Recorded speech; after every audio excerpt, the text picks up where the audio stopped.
My one and only publication is a little book I wrote about 12 years ago, long before I was a politician, called Building Up, Making Canada Cities Magnets of Talent and Engines of Development. And one of the chapters of that book is called Great Cities Need Great Universities. And I talked a lot then, as I talk now, about the importance of the university in helping the city grow. Universities play an important role in both of those two things, economic and social development and talent attraction and retention. Both of those really matter to cities, and cities don't work without universities playing that role. So we need to make sure that two things are happening at all times. The first is that the universities are of sufficient quality that they attract great people, that they attract great students, that they attract great faculty, that they attract people who want to inject that innovation and creativity into the community. In particular, speaking as an academic who teaches at an undergraduate-only institution, graduate work is very, very important. For a very, very simple, basic reason. It's a reason in human biology. Because graduate students are at the age when they get married. That sounds a bit ridiculous, doesn't it? But it's true.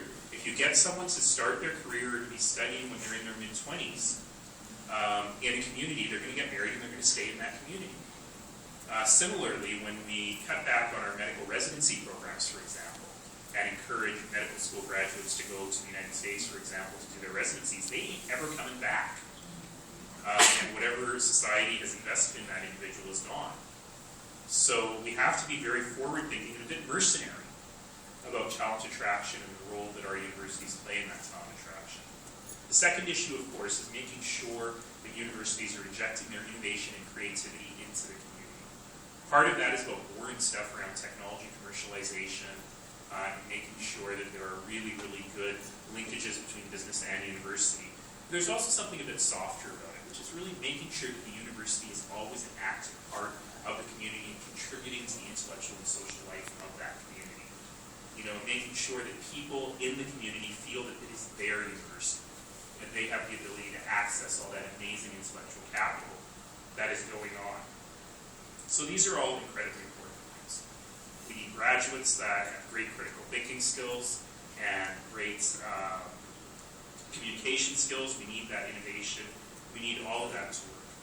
We also need universities to help us in developing great citizens, and helping our students understand the role of citizenship in their own role in building communities, how they can use their own hands, their own minds, their own hearts, and their own souls to build communities.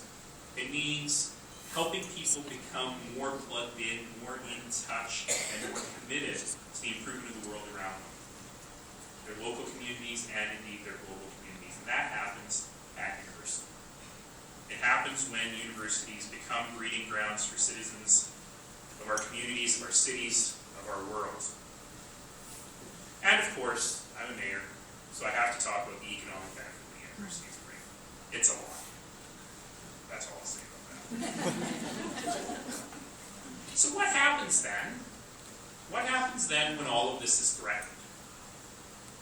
What happens when government policy is so backwards that we hamper the ability of our post-secondary institutions to be great, to be innovative, to be committed, to be competitive, to be viable parts of our communities, to be the fuel for our economic engines?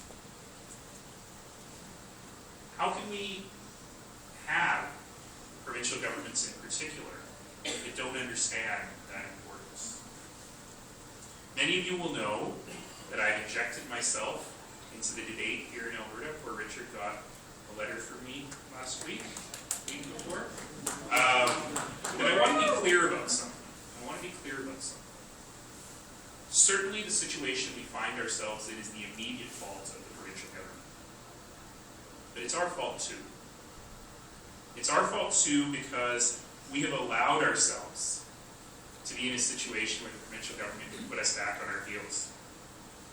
We've allowed ourselves to be the easy one, the easy cut, the cut that no one is going to complain about.